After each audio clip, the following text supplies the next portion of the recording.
إله إلا الله محمد رسول الله. அஸ்ஸலாமு அலைக்கும் வரஹ்மத்துல்லாஹி வபரகாத்துஹு. சபித் கல்பி அலா தீனிக். உள்ளங்களை புரட்டக்கூடியவனே, எனது உள்ளத்தை உனது மார்க்கத்தின் பால் நிலை பெறச் செய்வாயாக. ஆமீன். இன்னைக்கு நம்ம பார்க்க போகிற தலைப்பு மாஷா அல்லாஹ்.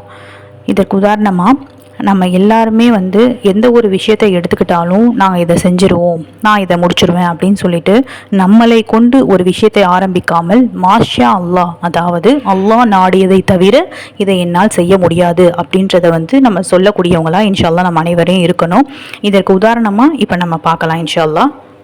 அல்லாஹ் நாடியதை தவிர நம்ம எந்த ஒரு காரியத்தில் அல்லாஹ் நமக்கு ஒரு ரிஸ்க்கை வழங்குறான் அப்படின்னா நம்ம உடனே அதுக்கு நம்ம பெருமையோ ஆணவமோ எந்த ஒரு இதையுமே நம்ம கொள்ளக்கூடாது. அதற்கு பதிலாக நம்ம மாஷா அல்லாஹ் நாடியதை தவிர இதை என்னால் நான் பெற்றுக்க முடியாது, லா ஹவ்ல வலா குவத்த இல்லா பில்லா, அல்லாஹ்வுடைய நாட்டம் இல்லாமல் நான் இந்த காரியத்தில் ஈடுபட்டிருக்கவே முடியாது அப்படின்னு சொல்லிட்டு அல்லாஹ்வே திக்ர் செய்யக்கூடிய அடியார்களாக தான் நம்ம இருக்கிறோம். அல்லாஹ் இதற்கு உதாரணமாக தன்னுடைய திருமறையில் 18வது அத்தியாயத்தில் 39வது வசனத்தில் அல்லாஹ் சொல்லி காமிக்கிறான். இந்த வசனம் 2 மனிதர்களை கொண்டது. அதாவது அல்லாஹ் அந்த 2 மனிதர்களில் ஒரு மனிதருக்கு தன்னுடைய ரிஸ்கை வாரி வழங்குறான். இது ஒரு தனி டாப்பிக்காகவே நம்ம இன்ஷா அல்லாஹ் அடுத்த வீடியோவில் நம்ம பார்க்கலாம். அப்படி அந்த வாரி வழங்கும் போது அந்த மனிதர் அல்லாஹ்க்கு இந்த மாதிரி திக்ரு செய்யாதனால அல்லாஹ் அதை அவரை நஷ்டத்திற்கு உள்ளாக்குவான். அதற்கு உதாரணமாக தான் இந்த வசனத்தில் அந்த அல்லாஹ் மாஷா அல்லாஹ், அந்த 2 மனிதர்களில் ஒரு மனிதர் இந்த திக்ரை சொல்ல சொல்கிறான். அல்லாஹ் அந்த மனிதருக்கு இந்த விஷயத்தை சொல்லி சொல்கிறான். அதில் தான் அந்த மாஷா அல்லாஹ் அப்படின்றத அல்லாஹ் சொல்கிறான். நான் உனக்கு ரிஸ்க்கை கொடுத்தேன், அந்த ரிஸ்க்கை நீ கொடுக்கும்போது நீ இந்த மாஷா அல்லாஹ் அப்படின்ற ஒரு விஷயத்தை நீ சொல்லலையே அப்படின்னு சொல்லிட்டு ஒரு மனிதர் மூலியமாக அந்த மனிதருக்கு அல்லாஹ் உணர்த்துறான். நம்மளும் அதே தான்.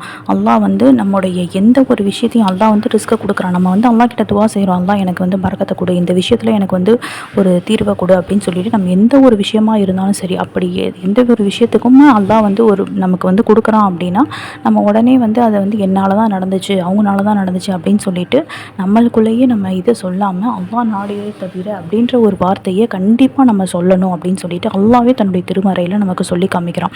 இப்போ நானே இந்த ஒரு பதிவை உங்களுக்கு போடணும் அப்படின்னாலும் அது யார் மூலயமா நான் இப்போ இதை போடுறேன் அப்படின்னா நான் இது பண்ணலை, அல்லாஹ் நாடிட்டான் இந்த வீடியோவை நீ போடு அப்படின்ற மாதிரி. ஸோ அல்லாஹ்வோட நாட்டம் இல்லாமல் இது என்றைக்குமே நடக்காது அப்படின்றதுக்கு ஒரு உதாரணமாக தான் நம்ம கண்டிப்பாக எந்த ஒரு விஷயத்துலையுமே மாஷா அல்லாஹ் அப்படின்றத நம்ம சொல்லக்கூடியவங்களா இன்ஷா அல்லாஹ் இருக்கணும்.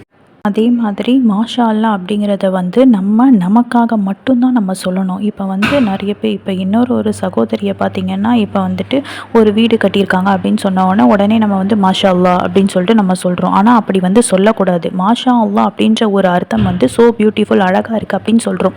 ஆனால் அந்த வார்த்தையை நம்ம அதுக்கான ஒரு வார்த்தை கிடையாது. மாஷா அல்லாஹ் அப்படின்றது அல்லாஹ் நாடியதை தவிர அப்படின்றது. அதாவது ஒருத்தரும் அல்லாஹ் அவரவர்களுக்கு கொடுக்கப்பட்ட ரிஸ்க்குக்காக தான் நம்ம அந்த ஒரு திக்கரையே நம்ம சொல்லக்கூடியவங்களா இருக்கணும். அவங்கவுங்களுக்காக கேட்கக்கூடிய ஒரு திக்ரு தான் மாஷா அல்லாஹ்.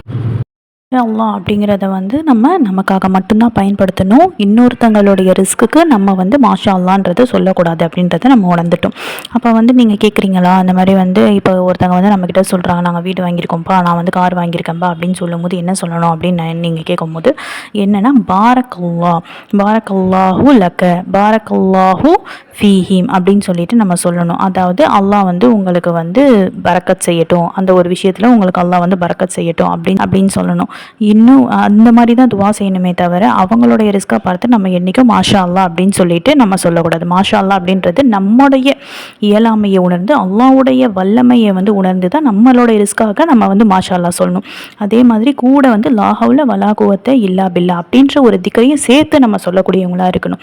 ஏன்னா எந்த ஒரு விஷயத்துலையுமே சின்ன ஒரு சிறிதளவு கூட பங்கு நம்மளது கிடையாது. அல்லாஹ்வுடைய ரிஸ்கை கொண்டு மட்டும்தான், அல்லாஹ்வுடைய நாட்டமை இல்லாமல் நம்மளால நடக்காது அப்படின்றத உணர்ந்து நம்ம சொல்லக்கூடியவங்களாக இருக்கணும் இன்ஷா அல்லாஹ். இந்த பதிவில் நம்ம அனைவருமே அல்ஹம்துலில்லாஹ் நம்ம மாஷா அல்லாஹ் அப்படின்ற ஒரு அர்த்தத்தை அல்ஹம்துலில்லாஹ் நம்ம பார்த்துட்டோம். இனிமேல் நம்ம இந்த மாதிரி சொல்லாமல் இருக்கணும். ஏன்னா யாரை பார்த்தாலுமே நம்ம அப்படி தானே சொல்லுவோம், எதை பார்த்தாலுமே மாஷா அல்லாஹ் அப்படின்னு நம்ம உடனே சொல்லிடுவோம். ஆனால் அதற்கான ஒரு பொருள் கிடையாது அப்படின்றத நம்ம இந்த வீடியோ மூலியமாக நம்ம எல்லாருமே ஒரு உணர்ந்துட்டோம்.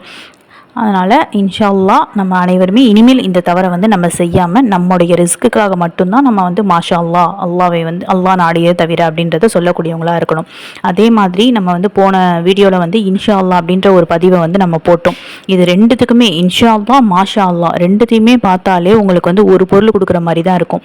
எப்படி அப்படின்னா இன்ஷா அல்லாஹ் அப்படின்றது அல்லாஹ் நாடினால் அப்படின்றது தான் பொருள். அதே மாதிரி மாஷா அல்லாஹ் அப்படின்றது அல்லாஹ் நாடியதை தவிர இதுதான் வந்து பொருள். இது ரெண்டுமே பார்க்குறதுக்கு ஒரே மாதிரி இருந்தாலும் இது வந்து சூழ்நிலைக்கேற்ப சிச்சுவேஷனுக்கேற்ப நம்ம வந்து மாறுபடும். நாளைக்கு வந்து என் பொண்ணுக்கு கல்யாணம் வச்சுருக்கேன், நீங்கள் நாளைக்கு வரணும் கண்டிப்பாக அப்படின்னு நம்ம சொல்லும் போது நம்ம அந்த இடத்துல வந்து நம்ம மாஷா அல்லாஹ் அப்படின்னு நம்ம சொல்ல மாட்டோம். இன்ஷா அல்லாஹ் அல்லாஹ் நாடினால் நான் கண்டிப்பாக நாளைக்கு வரேன் அப்படின்றது தான் நம்ம அந்த இடத்துல சொல்லுவோம். அதே மாதிரி மாஷா அல்லாஹ் அப்படின்றத நம்ம எப்படி சொல்லுவோம் அப்படின்னு பார்த்தீங்கன்னா, இப்போ நம்ம வந்து ஃபஸ்ட்டு வந்து நம்ம எல்லாரும் என்ன சொல்லியிருப்போம், இந்த மாதிரி நான் இந்த மாதிரி வீடு வாங்கியிருக்கேன், கார் வாங்கியிருக்கேன், என் பிள்ளைய பாருங்கள் அப்படிலாம் சொல்லும் போது நம்ம வந்து இன்னொருத்தங்களுக்காக நம்ம மாஷா அல்லாஹ் அப்படின்னு சொல்லுவோம். ஆனால் இனிமேல் இந்த வீடியோக்கு அப்புறமா நம்ம இன்ஷா அல்லாஹ் நம்ம சொல்ல மாட்டோம் அந்த வார்த்தையை. நம்முடைய ரிஸ்க், அதாவது நம்ம ஒரு வீடு வாங்கியிருக்கோம், நம்ம ஒரு கார் வாங்கியிருக்கோம், நம்ம வேற ஏதாவது ஒரு நம்ம குடும்பத்தில் ஏதாவது ஒரு குழந்தையோ இல்லை நம்ம விஷயத்துக்காக நம்ம குடும்பத்தில் நமக்காக அல்லாஹ் ஏதாவது ஒன்று விஷயத்தை நாடி இருக்கும் போது நம்ம அதற்காக மாஷா அல்லாஹ் நாடியை தவிர இது வந்து நடந்திருக்காது அப்படின்றதுக்காக நம்ம வந்து சொல்லுவோம். அப்போ ரெண்டுத்துக்கான பொருளை வந்து நம்ம இந்த வீடியோ மூலயமா நம்ம வந்து உணர்ந்திருப்போம். அல்ஹம்துலில்லாஹ் அல்லாஹ்வுடைய புகழை கொண்டு அல்லாஹ்வுடைய கிருபையை கொண்டு நம்ம எந்த ஒரு விஷயத்துலையுமே வந்து நம்ம ஈடுபட முடியாது. அதனால் நம்ம அனைவருமே நம்ம சில வார்த்தைகளை வந்து யூஸ் பண்ணும் போது நம்ம கவனமாக நம்ம வந்து யூஸ் பண்ணக்கூடியவங்களா இன்ஷா அல்லாஹ் இருக்கணும். நீங்களும் சரி நானும் சரி இந்த வீடியோ மூலயமா நம்ம அனைவருமே பயன்பெறுவோம். அல்லாஹ் வந்து அதற்கு நமக்கு வந்து அதிகமான நன்மையை தருவானாக. ஆமீன். அஸ்ஸலாமு அலைக்கும் வரஹ்மத்துல்லாஹி வபரகாத்துஹு. லா இலாஹா